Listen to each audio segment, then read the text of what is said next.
part. You'll be lucky. Look, social media lucky when they get excited to see my face. Yes, it's I true. don't even do that too much. Yeah. So how does your intuition, like, because okay, that's a guarded man. That's the Mhm. terminology, because I'm a guarded man. So, and I had my therapist like, you got a lot of walls, but these walls aren't necessarily detrimental. These walls are to keep others out, or to keep Mhm. others from stealing from you. It allows you to focus. Like Mhm. I find that I just turned 41 years old. Like I used to be the most loving, most patient person you would ever meet. I don't have any patience for bullshit. My grandmother tells me every day, I have no patience for bullshit. I like literally, I'm in the prime of my life. I'm now newly a middle-aged man. I've got this brand. If it doesn't serve me, I'm not picking it up. Like I'm just not picking it up. So how does your intuition allow you to navigate? Because, we've talked about, Atlanta being the Black Mecca, but everybody in Mecca ain't supposed to be there. This is true. And I don't believe, as the Gemini in me, I don't really believe in sugarcoating what I think my truth or experience is. That's just not me. Um, as far as like the journey of kind of figuring out how do you maneuver through people, Yeah. I feel like that's a lifelong thing, no matter what city you're in. For me, I feel like growing up in a city like New York and then coming to a place like Atlanta, and it's a very different melting pot. I'm used to being a part of a cultural melting pot. Yeah. I'm used to just a very different dynamic. And I was also at very different ages in Yeah. these stages of my life. So now I'm a full grown adult man here in Atlanta, and it has not been easy. Mm-hmm. It Mm-hmm. has not been easy because you are in this wonderful city that has all the right pieces for community. Yeah. Black community, LGBT Black community. It has all the working parts and pieces, but just because they're there and just because we are here in mass numbers does not necessarily mean that you will find what you're looking for. And I'll be honest and say I've always felt like an outsider Yeah. Me to too. my own community. Me too. And you know what I will say, and it puts a smile on my face because I've been doing a lot of work and talking to I just, like you said, kind of like things just roll and flow sometimes. I've been talking to a lot of great people recently. Yeah. And I have truly learned to accept that even like you, a lot of times when you are at friction with the world, you are at friction with people, the pieces aren't piecing together the way you thought they would. And me, I don't know about you, but I'm very internal based. So it's all about how I feel. So when I start to do the how I feel thing, okay, well, why do you feel the way you feel? Mm. What did you do, or what did somebody do? Why do you feel this? Where does it come from? What do you do with it?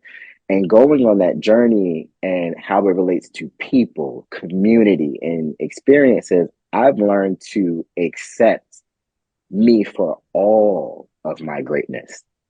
Yes.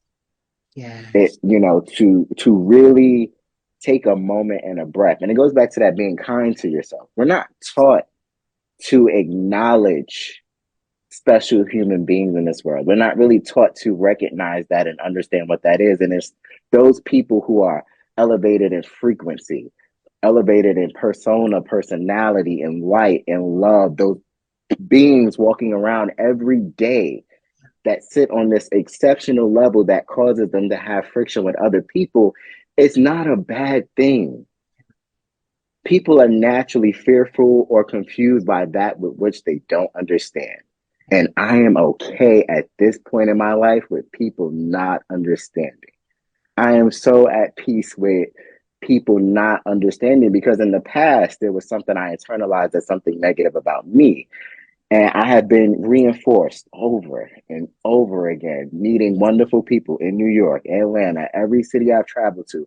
Yeah. Now, here 2023, every country I've traveled to, Yes. and been told the same thing like, you are somebody full of light and love and all of this amazing energy.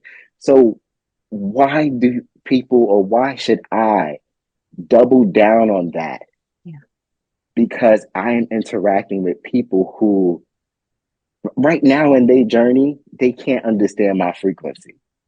And that is okay. Yeah. Oh God, that was amazing. No, because when you were saying that, LL Cool J did a quote and he was like, listen, I'm not dimming my light to make you feel comfortable. Mm, I'm not doing right. it. And I say that too all the time. Like, get this, I'm a loner. I'm a loner. I wasn't that when I first started in life, but when you quickly start rising through the ranks of something you've been working at for 20 years and you go to survey around you and you catch the faces of other people because they're not elevating as high or as fast as you are, you just kind of you don't draw attention to it. You just kind of fall back. Just say, I'm not going to go around them no more. I'm not going, like me, I don't even bring it to people's attention anymore. Why?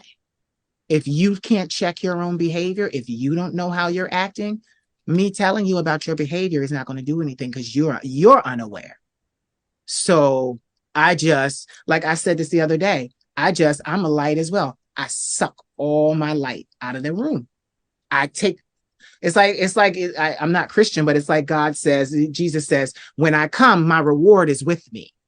So Mm, when I leave, I take my reward and suck it all back out. And then people, oh, well, why did you leave? And I'm looking at them.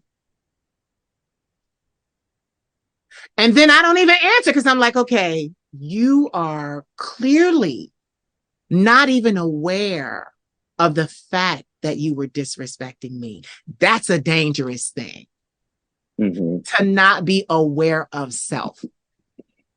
So when I see that in other people, I realize that there's a bigger problem than them just disrespecting me. And I get away from them. It's like a Claymore mine. I get away from them before they go boom.